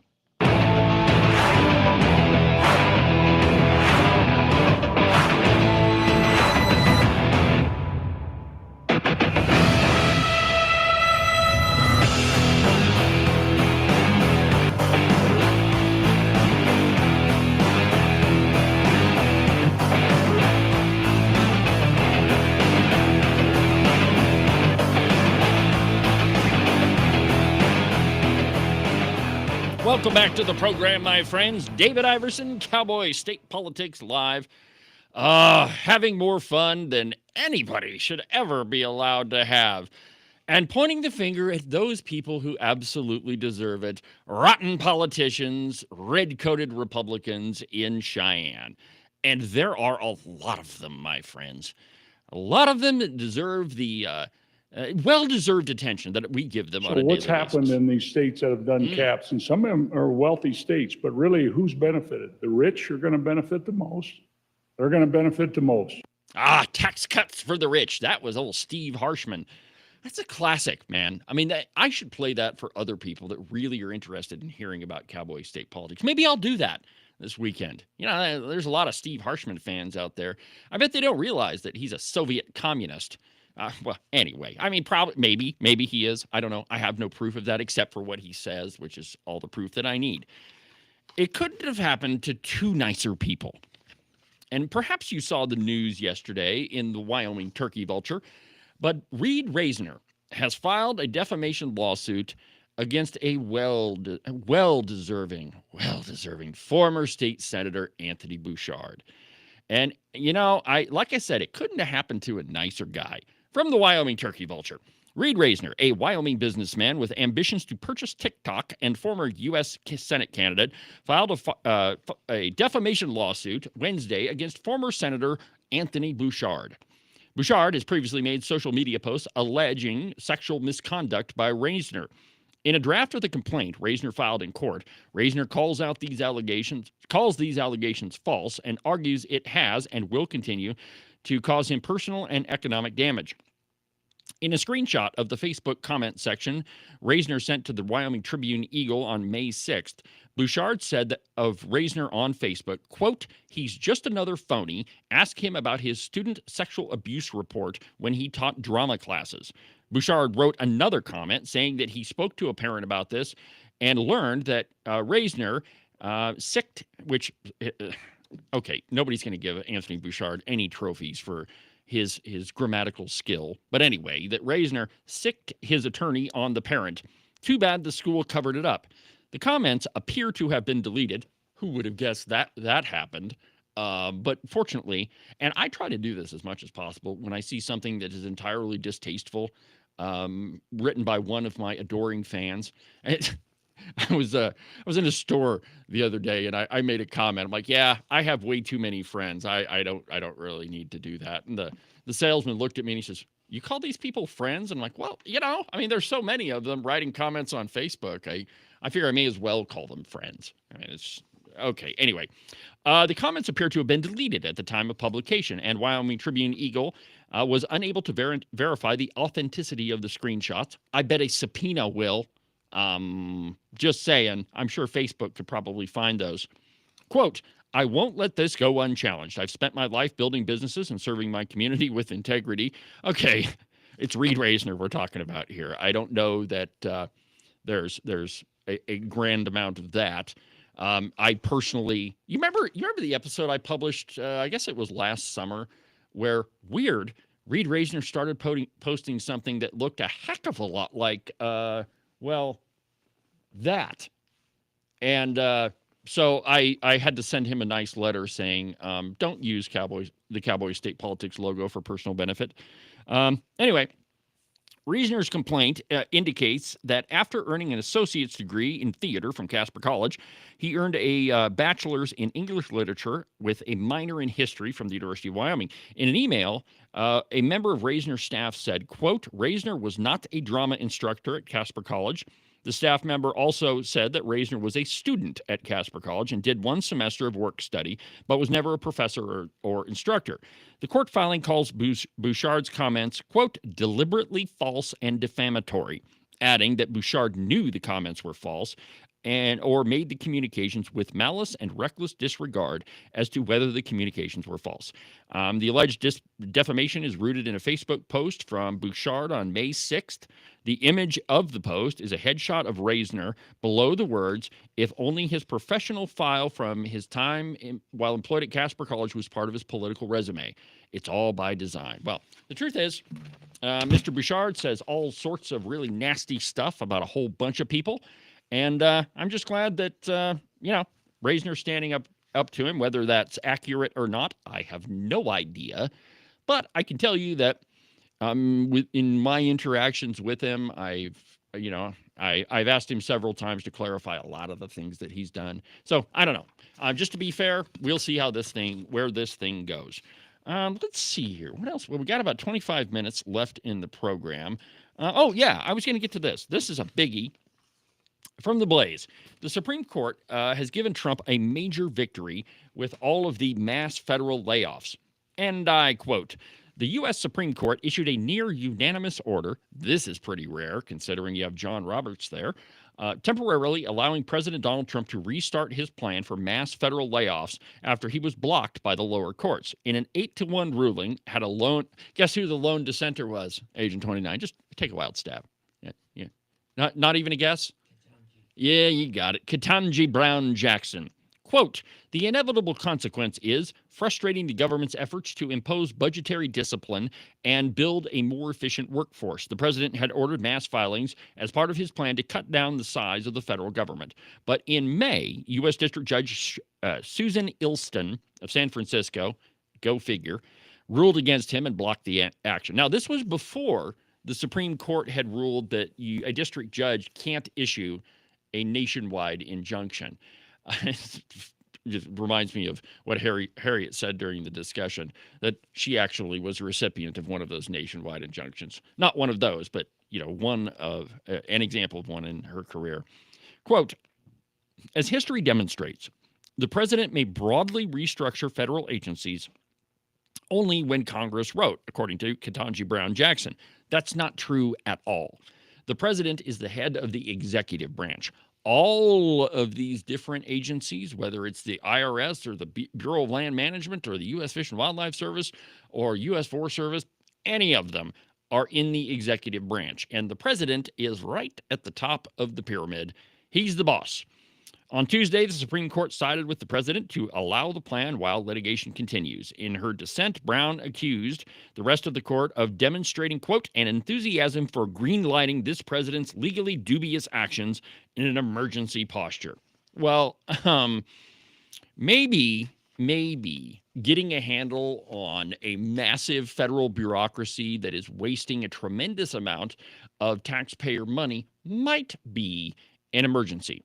Maybe getting a hand on our government's checkbook might be something that Wyoming and Americans would think that was important. I'm just taking a stab. I'm just thinking about Wyoming, and we need a new governor. Well, we do need a new governor, someone who will actually do something like he says he would. Well, actually, recently, he's done a lot of the things that he said he was going to do. He believes that whole climate change nonsense. I wonder if I have that Gordon soundbite on here. No, I don't. Anyway, recently, the governor has done a lot of things that he said he was going to do. Well, the point and the reason that I stated that is pretty obvious.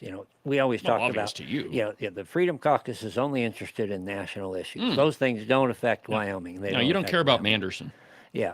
The Department of Audit, which we covered, and if you missed that part, you need to go back and watch that segment. It's a great one. We can't do what Doge is doing without the authority of the chief executive. Yes. And so we can come up with problems. And, you know, that came up in the Management Audit Committee yesterday is the struggle between the legislative and executive branch and overstepping our bounds. And that's entirely debatable. But my point is we have to have leadership. And if you have the legislature, which is arguable whether we do or not, but if you got the legislature, now you have to have at least the executive to go along with it, and preferably we can start cleaning up the judiciary. Yeah, well, I mean, and there you go. You got to have the executive on board with a lot of this stuff. And you're right, Ken, that you can point out all the problems that you want, but unless you've got somebody at the top that's willing to take that on and to fix the problems that are there, it's not going anywhere. And in many ways, it's kind of like what that guy from the Department of Auto was saying, is that, you know, we can look at all this stuff and, you know, but if nobody's going to do anything with it, it doesn't really matter. It's kind of a joke. Yeah, it's just like all of the things that have been turned into the AG regarding elections. So I keep opening up cans of worms.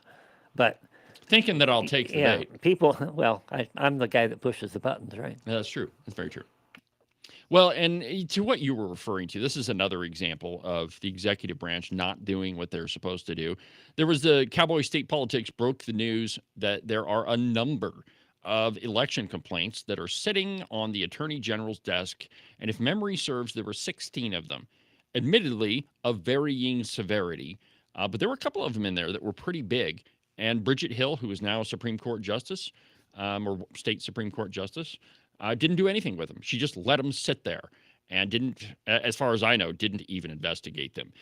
Well, in the segment of things we never thought we would hear, Whoopi Goldberg, The View. Now, I haven't tortured my audience with segments from The View for a long time, and I understand your trepidation with this. I really do, and I try to use these segments sparingly because I know that they will attempt to make your head explode. And that's remind me later, Agent 29. I need to go buy a stack of duct tape for segments just like this. And, I don't know. I mean, I don't have a giant staff. I can imagine, TV studio where they just haul in a whole case of duct tape. Here, Dave, you may need this. But there was a segment on The View, and shockingly, Whoopi Goldberg said that you can't really blame Trump for this. Now, it began with Joyless Behar saying that, well, you can inject politics into anything because Trump does it all the time. Go ahead and play cut number 2. After action reports are really important, but politicizing and pointing fingers is not the answer. Yeah, but Trump does it all the time. He immediately starts the blame game. Yeah. But maybe this leverage to take a... So Trump does it all the time. He blames people who are at fault, and so we can go ahead and blame horrific things that Trump really didn't have anything to do with, unless you're one of these nutcases that believes that we can control the weather, which we can't. Climate change is a joke. But there is a tendency on the left to try to blame everything on Donald Trump. And the irony here is they haven't got the message that most of this crap Americans are not buying anymore. That it's, we've seen, a lot of people have seen the truth that the Democrats are really lying about it. Well, in response to that, View host Whoopi Goldberg was shocked to admit that President Donald Trump was not at fault for the massive flash floods that have devastated central Texas, killing more than 100 people when the Guadalupe River rose 26 feet. Go ahead and play cut number 3. Here's where I'm going to end this. What I'm going to say is the conversation is really about, we know that you've been aware because we've had loss of life. Yeah. There. In this particular area. We have talked about the fact that you need to improve your grid. We have talked about all of this. So it's important, I think, for everyone to understand that, and I'm shocked that this is coming out of my mouth. We are too, Whoopi. I'm not pointing a finger at the man in the White House. I'm saying there's a state that is in trouble and has been, and it doesn't seem like anything is changing. And maybe we need to get on top of that. That's my... All right. We'll be right back. So a backhanded help to the president. But, coming from a very, very left-wing program, I think that we could call that one a win. When even Whoopi Goldberg, who has been absolutely it's got to be near the top of the Trump derangement syndrome list, can even say, no, you can't really blame Donald Trump for this. And I've been waiting for the people on the left to understand that it is not Trump's, like everything is not Trump's fault. And, maybe they're turning a corner. I doubt it. I'm just saying that's a possibility. Yeah, but she does turn the corner and blame it on the state of Texas, the leadership of Texas. Hey, and baby steps, Ken, baby steps. steps. Yeah, and so there's that. But my thought, as soon as I heard that, is what about the leadership of the state of New York? What about the leadership of the state of Illinois? What about California? Those are states that are in serious, serious trouble. Well, and there you go. I saw a report from, it was Chicago, and they were talking about the amount of people shot over the 4th of July. And it was some huge number. And it's not, Chicago's always like the poster child for this because, on any given weekend, there's multiple people shot. And it's interesting because they have the most stringent gun laws anywhere else in the country. And, anywhere where you have, this is almost axiomatic, that if you have a slum anywhere, doesn't matter what town it is in, you'll find a Democrat that is in charge of it, that they're not really interested in improving the lives of people that live there, then just treat them like political pawns. And the Democrat Party has done that for a really long time. Now, I want to go back to this whole audit situation for just a second.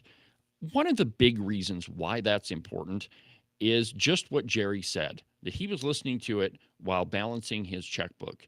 And when you find out the reckless disregard that with which your money is treated, it's a shock to you when you hear people in government say that their job is a joke, which is what that guy from the Department of Audit said. I think that it is almost like it's a revelation. But it's a revelation of things that we already know.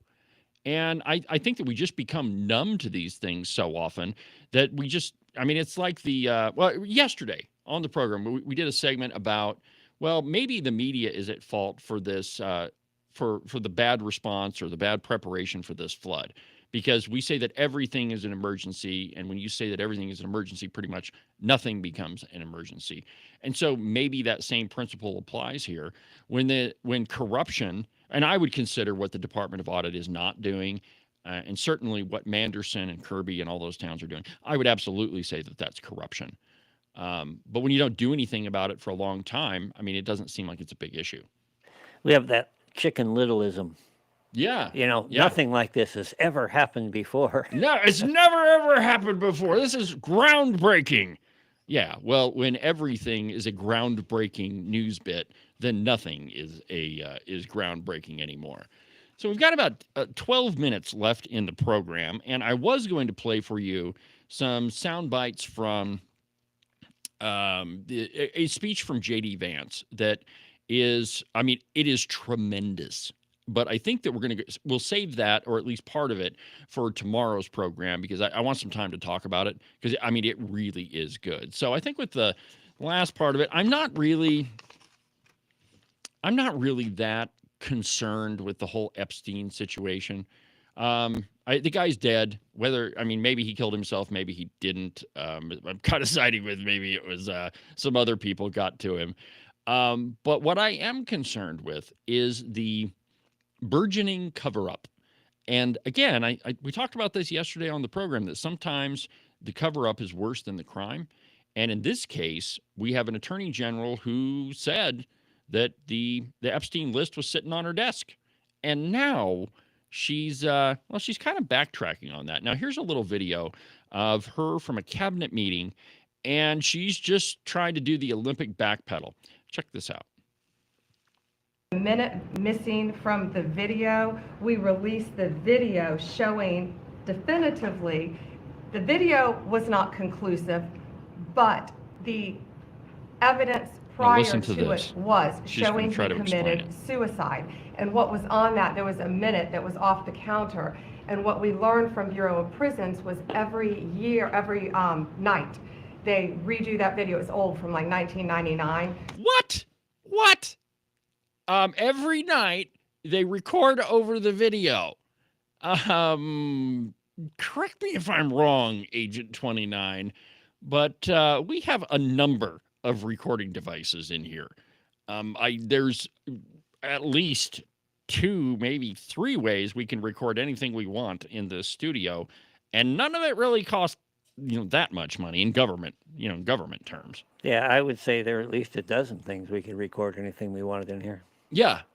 So what Pam Bondi is saying is the Bureau of Prisons is using a surveillance system from 1999, and every day they record over the same video. Now, how many nefarious things do you think happen in a prison on a given day?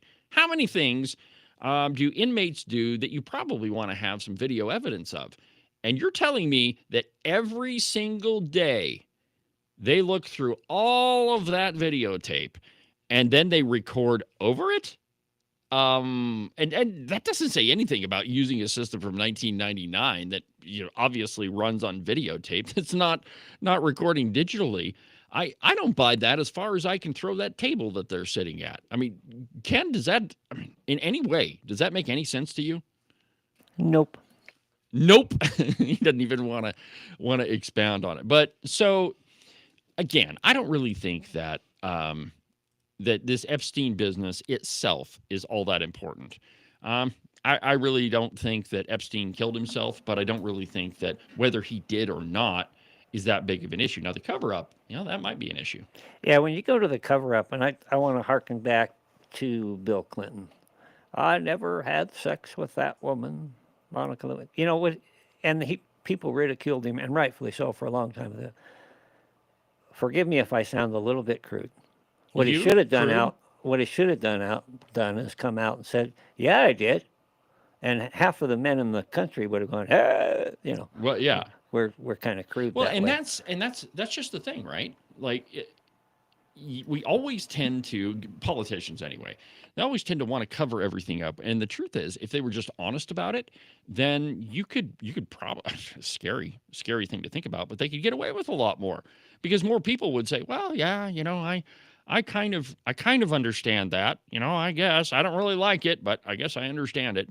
And I've long said that if somebody wants to run for office, the very first thing that they should do is come out with all the skeletons in their closet and say, look, I want to run for office, but here's a list of the things, the bad stuff that I've done. If you can accept these things, by the way, I'm not that person anymore. But if you can accept these things, I'd love to take this challenge on. I think that person would probably get elected. I mean, if they were, actually knew what they were doing. But I think that would go a long ways in getting rid of any of the the October surprise type stuff. Speaking of surprises, yeah, the phone line got cut off somehow, and one of our representatives is trying to call in, so I'm going to have her call my phone. All right. And we may cut in, but yeah, we'll go long. We'll go long if okay. So if you're trying to call in, go ahead and call us back, and we'll have a little chat. To the representative out there, call me at my number. All right, perfect. Okay, well, I've got a couple of other things to talk about while we're waiting on that. So let's see here. We talked about Pam Bondi. Oh, yeah. Oh, you'll never guess who is pushing Elon Musk to maybe change course a little bit. Maybe this whole third-party thing is not such a good idea, and your efforts, i.e. your money, could be put to better use somewhere else. None other than Convention of States action. And unfortunately, it is Mark Levin who is attempting to do this. From justthenews.com, pressure builds for Musk to ditch the third party in favor of backing Convention of States.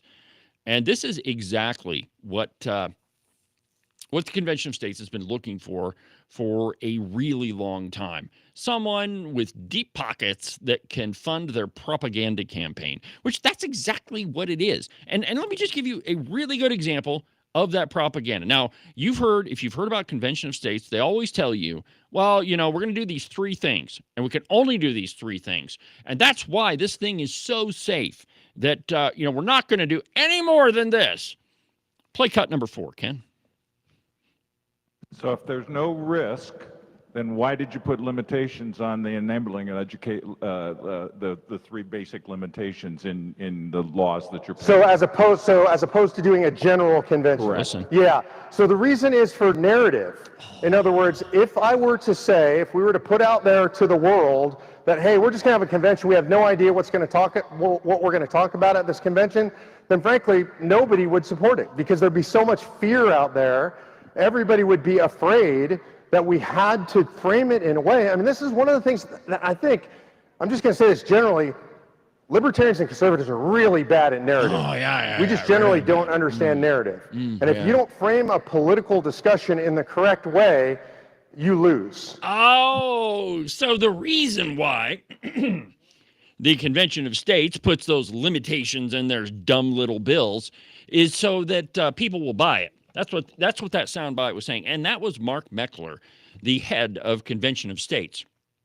Essentially, he's admitting to lying to every single one of the people that support the Convention of States. And so the entire thing is a fabrication from the very beginning, that all of it is for narrative. And what is a narrative? A narrative is a story. It's a story that you tell to people to get them to agree with you. That's exactly what it is. And the reason why people like Mark Levin and Mark Meckler are trying to convince Elon Musk to join their cause is because he's got deep pockets that they can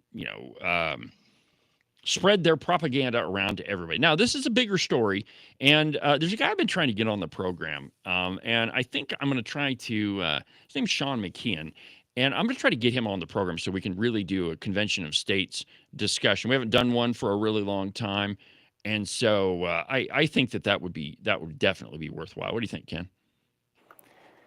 I think that would be worthwhile. I also think if you're willing to do it, I have Representative Ann Lucas on the phone. Yeah, let's talk to Representative Lucas. Representative, how are you this morning?